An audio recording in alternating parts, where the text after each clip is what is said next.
Hey guys, Assalamualaikum. Welcome back to another brand new video. So guys, আজকে আমার সাথে one of the most favorite bike of boys, যে বাইকটা ছেলেদের crush বর্তমানে বাংলাদেশে, সেই বাইকটা আজকে আমার সাথে আছে GPX Demon 165R, যেটা হচ্ছে ডার্ক কোর্সা এডিশন। তো আজকের এই ভিডিওতে আমি বলবো যে 2026 সালে এসে এই GPX Demon 165R dark Corsa এডিশনটা কি কেনা কি ঠিক হবে। তো বেশি কথা না বলি, আমি মূল ভিডিওতে চলে যাই। তো যদি ফার্স্ট রিজন বলি যে এই বাইকটা 2026 সালে কেনা ঠিক হবে কিনা, ওইটা হচ্ছে এই বাইকের ইউনিক ডিজাইন। ভাই, এই বাজেট রেঞ্জে এই বাইকের বর্তমান প্রাইস হয়তো বা চলছে 3 লক্ষ 75 কিংবা 70, নতুনটা ডার্ক কোর্সা এডিশন। তো এই বাজেটে এত সুন্দর গুড লুকিং একটা বাইক কে দেবে আপনাকে?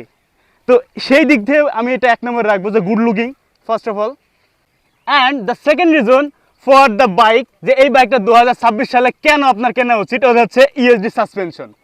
বর্তমানে বাংলাদেশে যদি আপনি একটা ইউএসডি সাসপেনশনওয়ালা একটা বাইক কিনতে চান, তাহলে আপনাকে খরচ করা লাগবে 5 থেকে 6 কিংবা 7 লাখ টাকা।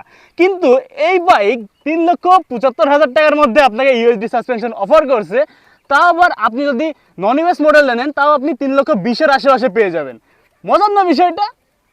অ্যান্ড দ্য থার্ড রিজন যে এই বাইকটা আপনার কেন নেওয়া উচিত 2026 সালে, ওটা হচ্ছে লাইট ওয়েট। এই বাইকটা দেখতে যতটা বাল্কি ততটা কিন্তু ভারী না, 155 কেজি ওজন। কিন্তু আপনি যদি একটা স্পোর্টস বাইক সেগমেন্টের সাথে যদি এটাকে কম্পেয়ার করেন, তাহলে আপনার অন্যান্য স্পোর্টস বাইকের থেকে এটা একটু হালকা হবে। আপনি যদি হাইওয়ে রাইডিংয়ের কথাও বলেন, তখনও এই বাইকটা আপনাকে প্রপার স্টেবল একটা স্টেবিলিটি দিতে পারবে। অ্যান্ড দ্য ফোর্থ রিজন যে এই 2026 সালে বাইকটা কেন নেওয়া উচিত, ওটা হচ্ছে এই বাইকের engine.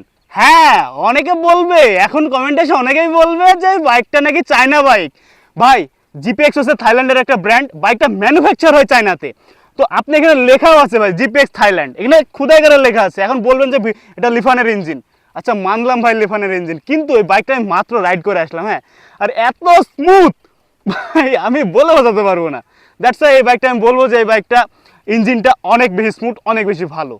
And the fifth thing is যে এই বাইকটা 2026 সালে কেনা উচিত কিনা, ওটা হচ্ছে রেয়ার বাইক ফ্যাক্টর। তো ওইটা কি? ওইটা হচ্ছে এই বাইকটা নিয়ে যদি আপনি যে কোনো প্লেসে, বাংলাদেশের যে কোনো প্লেসে যদি যায় দাঁড়ান, জাস্ট আপনার বাইকের দিকে তাকায় থাকবে, বলে যে এটা কি বাইক। এখনো পর্যন্ত বাংলাদেশে অনেক জেলায় অনেক জায়গায় মানুষ এই বাইকটাকে চিনে না।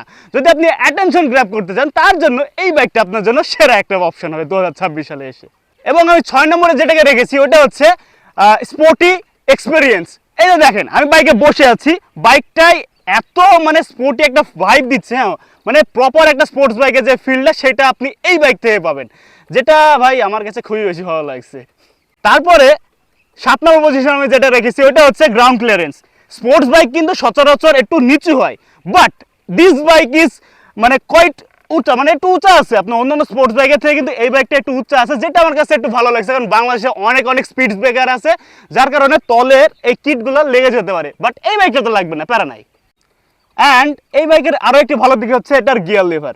এটা একটা, যদি অনেকে বলবেন যে চায়না ইঞ্জিন, আচ্ছা মানলাম চায়না ইঞ্জিন, বাট এটার গিয়ারটা এত বেশি স্মুথ। আপনি যদি বাইকটার প্রপার মেনটেন করে রাখতে পারেন, তাহলে এটার গিয়ার শিফটিং অনেক বেশি স্মুথ। আমি মাত্র রাইড করে এসে বুঝতে পারলাম এটা, বুঝতে পারলেন? And the last thing is এই বাইকে হচ্ছে স্লিপার ক্লাস পর্যন্ত আছে। ভাই, 3,75,000 কিংবা 3.5 লক্ষ টাকার মধ্যে একটা বাইক, যে বাইকে স্লিপার ক্লাস পর্যন্ত আছে, আর কি চাই আপনাদের? হ্যাঁ, এবার যদি বলি যে এতক্ষণ ধরে শুধুমাত্র ভালো জিনিসগুলোই বকে বেড়াচ্ছি, বাইকের কি খারাপ দিক নাই? হ্যাঁ, খারাপ দিক আছে। খারাপ দিক যদি বলি, ওইটা হচ্ছে এই বাইকের মাইলেজ। ভাই, মাইলেজটা অনেক বেশি বাজে দেয়। যদি একটা স্পোর্টস বাইক হিসেবে যদি আপনি অন্য R15 জেএসএক্স-এর সাথে কম্পেয়ার করেন, অনেক বেশি বাজে মাইলেজ। এটার মাইলেজ যদি বলি, সিটিতে কত 35, অ্যান্ড হাইওয়েতে গেলে 40 পাবেন, 40ও পাবেন না, 38 পাবেন, এরকম পাবেন। তো এই ছিল বাইকের বিষয়। অ্যান্ড আরও একটা খারাপ দিক আছে, ওটা কিন্তু রিসেল ভ্যালু। এই বাইকের সচরাচর সব জায়গায় রিসেল ভ্যালু ভালো পাবেন না। অ্যান্ড পার্টসের কথা যদি বলি, এটা সব দোকানে কিন্তু পার্টস অ্যাভেলেবেল পাবেন না। আপনাদের চাইলে আপনার যেই শোরুম থেকে নিয়েছেন, ওখান থেকে কল দিয়ে পার্টসের জন্য কিছুদিন ওয়েট করে তারপরে বাইকে পার্টস ইনস্টল করতে হবে। দ্যাটস ইট, এছাড়া আর কোনো কিছুই নাই। অ্যান্ড গাইস, আজকে এই জিপিএক্স ডেমন জিআর না, এটা হচ্ছে 165R ডার্ক কোর্সা এডিশন। এই বাইকটা 2026 সালে কেনা উচিত কিনা, তার একটা ছোট্ট একটা ভিডিও আপনাদের সামনে তুলে ধরার চেষ্টা করলাম। আশা করি ভালো লেগেছে আপনাদের, অ্যান্ড আপনাদের ডিসিশন নিতে আরও বেশি সুবিধা হবে যে এই বাইকটা কেনা উচিত কি উচিত না। অবশ্যই লাইক করেন, চ্যানেল নতুন হলে অবশ্যই সাবস্ক্রাইব করে আমাদের ফ্যামিলি মেম্বার হয়ে যান। ওকে টাটা। নেক্সট অন্য কোন বাইক নিয়ে কথা বলবো অবশ্যই কমেন্টে জানাবেন। ওকে টাটা।